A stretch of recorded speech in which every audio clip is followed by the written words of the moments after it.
Hi అండి, అందరూ ఎలా ఉన్నారు? బాగున్నారా? సో నేనైతే 2 శారీస్ తీసుకున్నాను, పట్టు చీరలు. ఇది వచ్చేసరికి నేను కనక మహాలక్ష్మి హ్యాండ్లూమ్స్ అన్నవరంలో తీసుకున్నాను. మా బావ వాళ్ళ ఇంటికి వెళ్ళినప్పుడు అక్క నేను వాళ్ళు తీసుకున్నాను. సో ఇదైతే ఇలా ఉంది కదండి, లోపల సైడ్ ఎలా ఉందో చూపిస్తాను.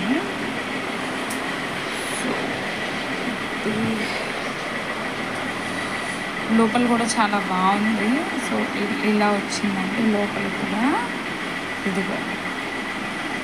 అండ్ నెక్స్ట్ శారీ కూడా చూపిస్తున్నాను. ఈ వీడియోలో లాస్ట్లో మీరు ఎంత ఉంటుందో కాస్ట్ అనేది పెట్టండి. అండ్ సెకండ్ వన్ శారీ ఇది. ఈ కలర్ నాకు లేదు. ఇది కూడా సేమ్ కనక మహాలక్ష్మి హ్యాండ్లూమ్స్ అన్నవరంలో తీసుకున్నాను. సో వీటికైతే వేస్తున్నా. ఈ వీడియో అన్నది అప్లోడ్ చేస్తాను నెక్స్ట్ మీకు. ఇంకా పూర్తిగా అయ్యాక చివరిలో చూపిస్తాను.